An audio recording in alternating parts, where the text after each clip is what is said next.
Hello, ForzaMotorsport.net. This is Che, Community Manager here at Turn 10. I'm here in the Peugeot hospitality area at the 24-hour race of Le Mans.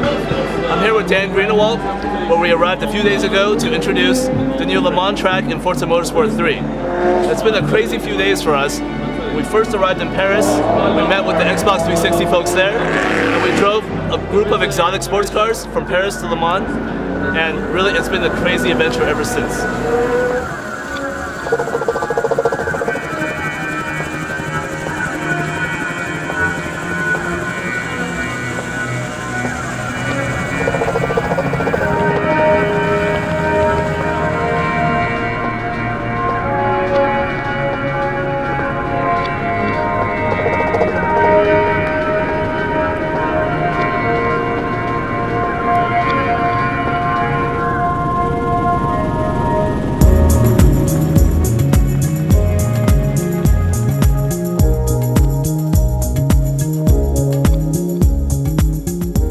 Yeah, we're at the chateau in France.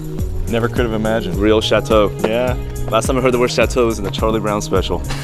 It's been a crazy day. It's been a totally crazy day. I drove the Q7 from Paris to Le Mans. V12. I know, and I dropped the suspension down and everything. But then again, I was trying to follow the Aston, the 430, the Murcielago. So, you know. It's a good crew. It's a good crew, yeah.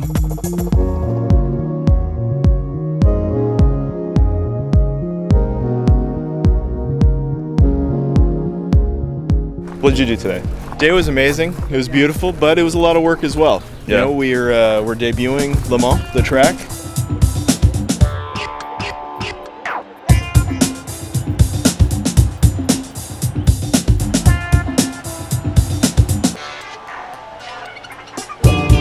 When you look at the organic movement of the aerodynamics of this car, it's just so apparent that so much science went into making this just right. And we had to learn a lot to make that better in Forza Motorsport 3, and there's no car better to show you on than this beautiful R10. This is a car we feature in Forza Motorsport 3, and it's just a technological wonder. Up front you have a splitter, and that's going to put downforce on the front of the car. Adding downforce keeps the car in better grip. It adds load without adding weight, which is going to make your tires return more friction. But tires is where we really take it to another level in Forza Motorsport 3. It's much like a weather system. You have to simulate all of this. It's all interconnected. So as the tire heats up on the outside, the gases heat up on the inside, and that increases the inflation. That increased inflation makes the whole car, the whole tire carcass stiffer, so you're going to get less roll. It was very complicated to simulate all of this, but important to us, because as we feel, if you don't get the tires right, your simulation is worth nothing.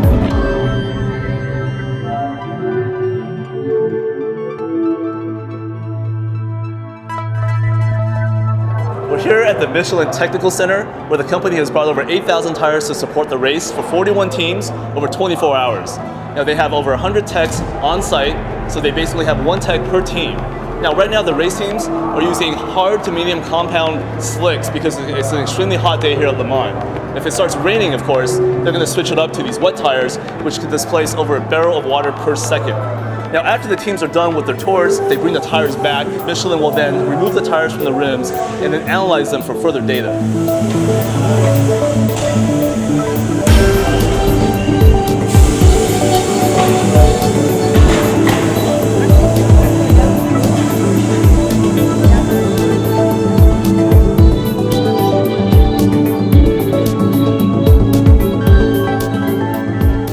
Here at Michelin, their attention to detail is absolutely incredible. Here I am with a stack of used tires an hour and a half into the race. Here's a pair of slicks from a Peugeot 908, which as you can see has been run 6 times on Le Mans. Every tire that gets returned has a barcode, which Michelin then scans for data and then returns to the teams for analysis later.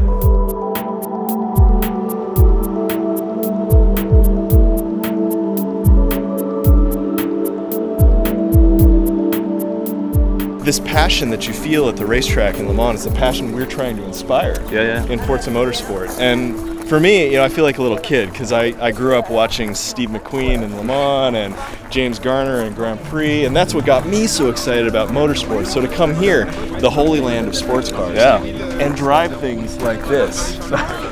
I mean, this is ridiculous. I know, seriously.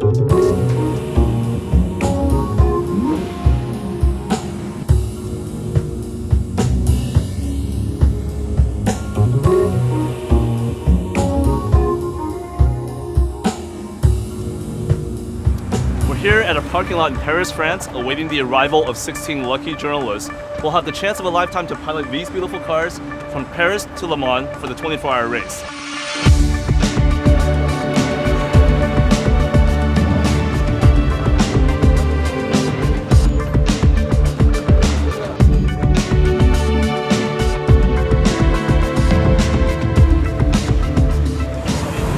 I have to say I'm liking your wheels, if I'm honest. Loving them. I especially like that it is manually shifted. I feared that it would have pedal shift or automatic transmission, which in my opinion cuts a little bit off the fun. And I've heard that it is a special version that hasn't been released yet to the market, so I'll see.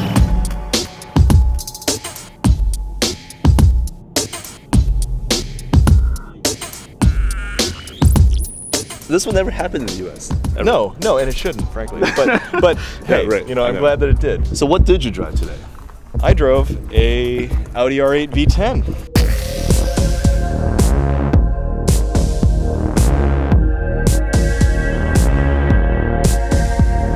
But honestly, this car's really easy to drive. It's actually, in some ways, it's a mixed blessing because I was trying to do a burnout because, you know, there's the inroads into Le Mans and there's all these English guys just throwing oil on the ground, and they jump on your car like, stop, do a burnout, and you know, I'm like trying to find the right button to be like the let me do a burnout button, you know. Right. Well, how do you do a burnout with Quattro? Really? I mean, aren't you just going to catch the front wheels and with a lot of torque? You drive a highly modified, you know, B5 S4. Yeah, it feels about as unrelated to this car as possible. Okay. My car's got a little bit of turbo lag, and I've really worked to keep that down, but even so, it has it. Right. And this car is... FSI, yeah. Yeah, it's hilarious too. The trunk is tiny.